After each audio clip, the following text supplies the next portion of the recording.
Hey, nobody wants to suck at fantasy football, so quit drafting those crappy running backs in the mid-rounds. Hit that like button, because I have a few mid-round running backs that are must-haves.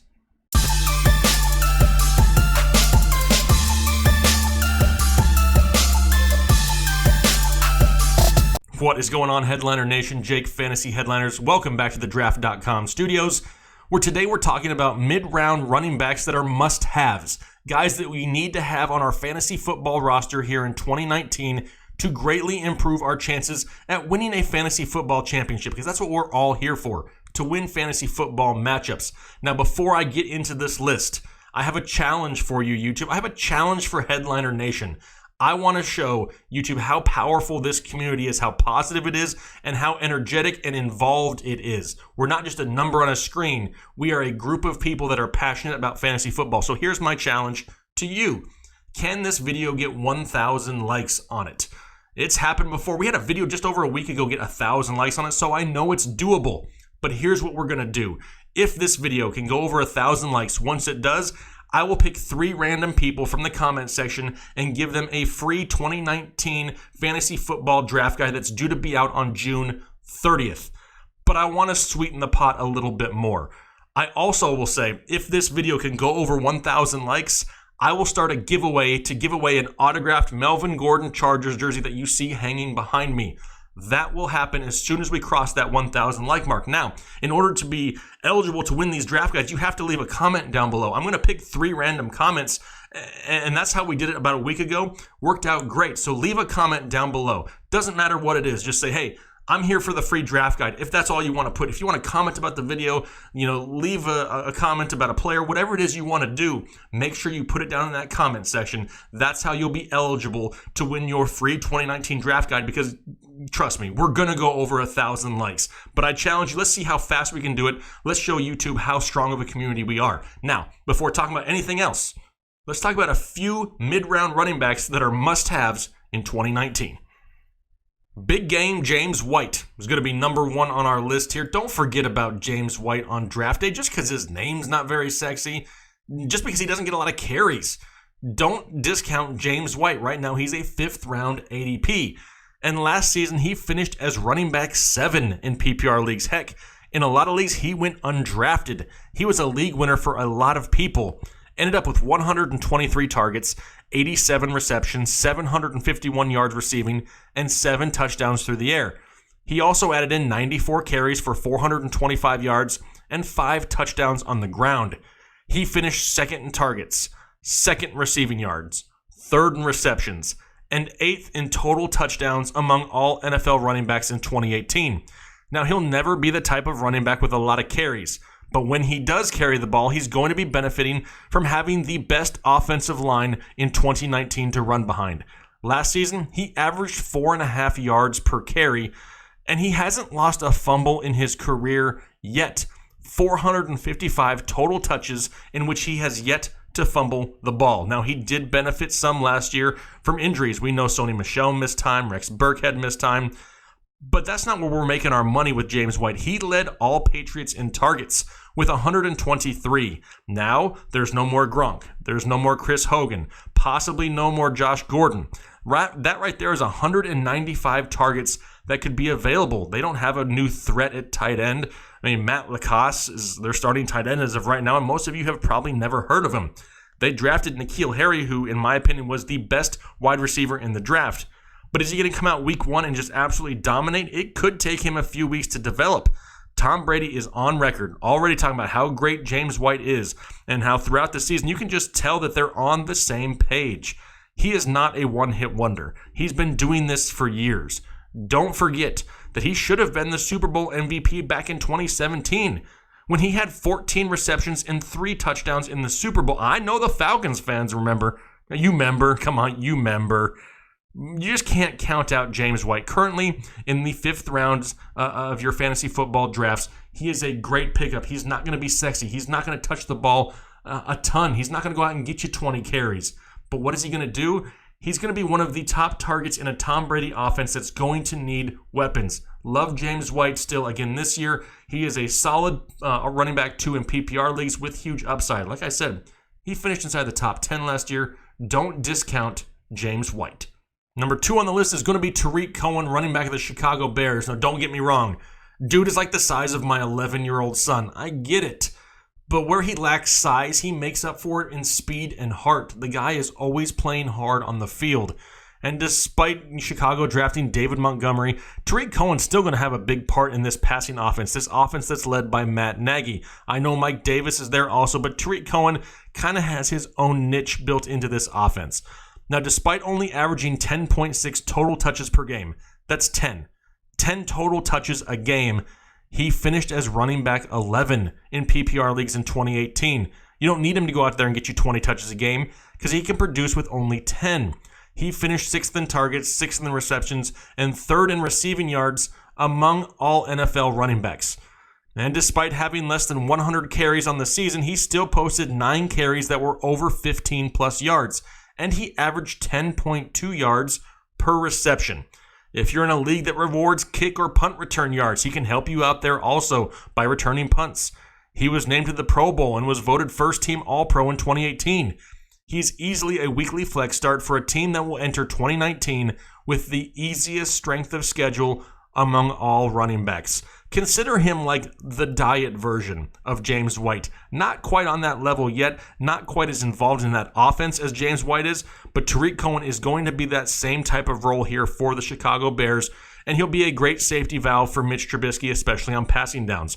Now, he's currently going in the 5th rounds of drafts, and he'll be a decent option for your fantasy football team if you decided to go heavy wide receiver at the beginning. I know a lot of people in PPR leagues like to load up on receivers early. By the time you get to these 5th, 6th, 7th rounds, the running backs are a little thin. Tarik Cohen provides you that PPR upside, and he would be somebody that I'm looking at in my 2019 fantasy football drafts.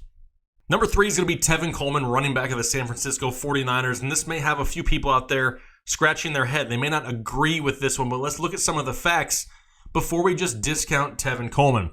Now, yes, it was a disappointing 2018 overall. He finally got the chance to be the man in Atlanta. A lot of people were excited, myself included, and with Devontae Freeman missing time, and it just never really materialized into what we thought it possibly could be. However, he did set career highs in attempts, yards per carry, targets, receptions, which shows that he is capable of a larger role. But now he's in San Francisco with the 49ers. He's back with Kyle Shanahan. They're reunited from their Atlanta days. Remember, this is a rushing offense last year that made Raheem Mostert a viable fantasy option at times. A lot of people had no idea who on God's green earth Raheem Mostert was. However, he was starting on some fantasy football teams back in 2018, just last year. That's how effective this rushing game can be for the San Francisco 49ers. But now, Tevin Coleman enters a crowded backfield. A backfield that was 11th in the NFL in total rush attempts. But how do they use this backfield? They have Tevin Coleman. They have Jerick McKinnon, Matt Breida. They still have Raheem Mostert. I mean, that's a lot of options. And McKinnon right now is the 10th highest paid running back in the league. They paid him a lot of money last season, and he's yet to play it down for them after tearing his ACL last season. Does Coleman get the early down work, and does McKinnon become the highest paid third down pick ever? I mean, what about Matt Breida? There's still options there. I get it. However, this is an offense, this is a rushing offense, a Kyle Shanahan-led offense that I wouldn't mind taking a chance on. He currently has a 6th round ADP. Now, on the surface, Coleman seems to be the leader in the clubhouse to get all of the goal line work, which is a plus. And Coleman has the ability to line up all over the field. This is something he'd done all the time in Atlanta under Kyle Shanahan. It's not uncommon for him to line up in the slot at times. Now, one stat of note that kind of jumps out to me also, Tevin Coleman excels when running with the quarterback under center. Last year, he averaged 5.3 yards per carry when the quarterback was under center. Now, the 49ers run under center almost 80% of the time. That is a huge benefit for Tevin Coleman. I think it gives him an opportunity to find his hole and pick it, and gives him that chance for that, that slight window, that little bit of improved vision that he can see from a little bit farther back. Love that for Tevin Coleman here in 2019. Now, we know he's going to be used. How is he going to be used yet? That's really the question. But they signed him in free agency. They went after him. They want him to be a part of this offense. And Kyle Shanahan, if anybody, knows how to use him. If you go wide receiver heavy, once again, Tevin Coleman is one of these guys in the 6th round that has a huge ceiling. He also has a pretty low floor. There's some gamble with Tevin Coleman, but if he can get the lead back duties for the San Francisco 49ers, I like Tevin Coleman quite a bit. Don't forget about him on draft day. He's not a name that's going to be sexy, and a lot of people are going to be like, what are you doing? But trust me, there's a lot worse options out there. If you're looking on the board and there's really nobody else around, Tevin Coleman has a chance to be a mid to high end RB2 if he gets the volume. He could be that low end RB2, high end RB3 maybe at worst, but he's still an option with huge upside that you don't want to forget on draft day. Fourth guy on the list, and maybe my favorite out of all four names, it's Rashad Penny, running back of the Seattle Seahawks. He's currently got a 7th round ADP, and this dude is moving up the depth chart, and we need to pay attention to it during our fantasy football drafts. I mean, is this the breakout year for Rashad Penny? Quite possibly is. It's lining up perfectly. Seattle was number 1 in the NFL in rushing yards and number 2 in rush attempts in 2018. Now, Mike Davis is no longer in town. He's back in Chicago, which leaves about 112 carries up for grabs. Chris Carson is coming off a minor offseason knee surgery, but he's missed 14 games over the last 2 seasons. It's not uncommon for him to be banged up. This is going to give Penny a lot more time now in the offseason during camps to get more reps with the ones. He'll be the number 1 running back of the Seattle Seahawks here in the offseason. That is valuable time with that first-string offense that could really pay dividends as we start the season. Now, he only had 85 carries last year in 2018, but if he can absorb the majority of the carries that were left by Mike Davis, it would put him close to the 200 carry mark in 2019. If you take his season averages and project them over those 200 carries, he will end up with 980 yards and 5 touchdowns on the ground. He's not overly involved in the passing game. However, he is capable of taking some of that passing down work. He's able to handle a full workload, though, if he's given the opportunity. Heck, 2 years ago in college, don't forget, his last season in college, he had 289 rush attempts for 2,248 yards and 23 touchdowns. That's in one season. That's not like a combined number between multiple. That's one season. I think more volume for Rashad Penny will do a lot of us a lot of good. This could be the breakout season for Rashad Penny.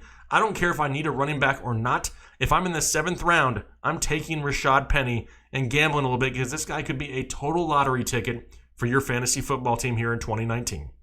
All right, I have an honorable mention also. I was going to add him into the list, but he's really more in that later round category. It's Nyheim Hines, running back of the Indianapolis Colts. Just don't forget about him on draft day. He's got an 11th round ADP. He finished top 10 in targets, receptions, receiving yards among NFL running backs last season. He finished as running back 27 in PPR leagues last year. Marlon Mack has missed 8 games over the last 2 seasons. And he has some value there in the later rounds. Not going to go too far in depth with him. He's more of a later round selection, but he's definitely a name I wanted to throw out there just so we don't forget about it here for 2019. All right, so those are a few here of our must-have mid-round running backs. Some real gems, some guys that can really help win your fantasy football league. Now, don't forget, hit the like button, put a comment down below, enter yourself in there for that free draft guide. We'll be giving away 3 of them once this video hits 1,000 likes. And don't forget, once we cross that 1,000 like mark, I'm going to sweeten the pot a little bit, and I'm going to start a giveaway of the autographed Melvin Gordon jersey behind me. You don't want to miss out on that. Make sure you're subscribed to the channel here if you're new, and if you are new, put a comment down below also. Let me welcome you to Headliner Nation personally. Looking forward to that interaction with everybody out there. Great community, and I'm looking forward to doing these giveaways all off-season and throughout the season as we progress here through 2019. Greatly appreciate the support. Make sure you're hitting that like button and throwing that comment down below. You don't want to miss out. We'll talk to you guys later. Thanks. Have a good one.